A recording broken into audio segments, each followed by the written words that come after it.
So Bully Ray put out this tweet, and it says, Ugh. "Unfortunate, but AEW as a product is lost. There's certainly some bright spots, talent, but as a company lacks definitive direction. Is what it is. A company owned and operated by a fan with lots of money. TK, good guy, good heart, not a booker, and the boys know it." And then light skinned Kingpin over here would write, "And the boys know it." What an ignorant thing to say.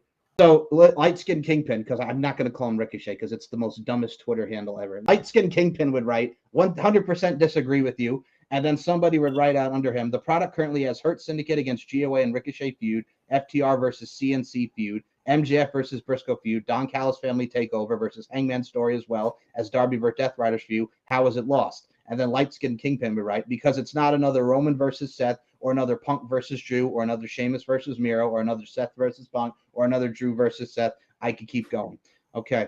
Each and everything that he just said right there has history. Roman and Seth, the Shield, and they built layers upon this for years with Seth and Roman in the main event with Cody and helping Cody finish the story. Punk versus Drew. Yes, I know it had to do with the bracelet and everything in that, but it fit into what they were trying to tell with that. And also Drew was pissed at Punk. I prayed for this, and they built that out and stretched it out for months, and it led to one of the best Hell in a Cell matches ever in the history of WWE. So you built that. You stretched it out like this. Sheamus versus Miro has history because if they go the direction of putting them as a team like they did with Cesaro, Sheamus and Miro, the League of Nations. Rusev beat Sheamus to become the United States champion. You have things, and then you stretch it out because it's these two brutes that you want to just see kick the ever-loving shit out of each other. And we mentioned that in the Donnybrook match that happened at Clash in Paris. What was the other one that old Ricochet and a finger pop in his asshole said?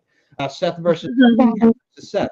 Drew versus Seth goes a long way with everything of like Drew was telling Seth, hey, you shouldn't help out Cody. I was right out all along, but he's also paranoid and Drew's being delusional. And Drew beat Seth for that title and everything at WrestleMania. And then that led to Damian Priest cashing in because of Punk. So there's tie-ins, and Seth can't stand CM Punk for coming back. You're a hypocrite. I hated the way that you treated me. And then we have this going on with the mixed tag and the fact that he makes sure that he's not winning the championship and everything until the ultimate finish line is WrestleMania and Punk beats Seth for the title. So there's layers upon layers upon layers upon layers upon layers upon layers upon layers to this, Ricochet. Well, your dumbass is sitting over here talking about, well, me and the ring 5 years ago and 8 months ago I got my ass kicked, so now I want to go back and get my revenge for her.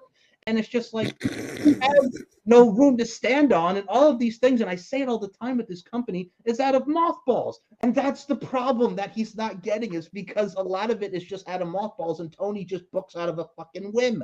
These have layers upon story to it, Ricochet.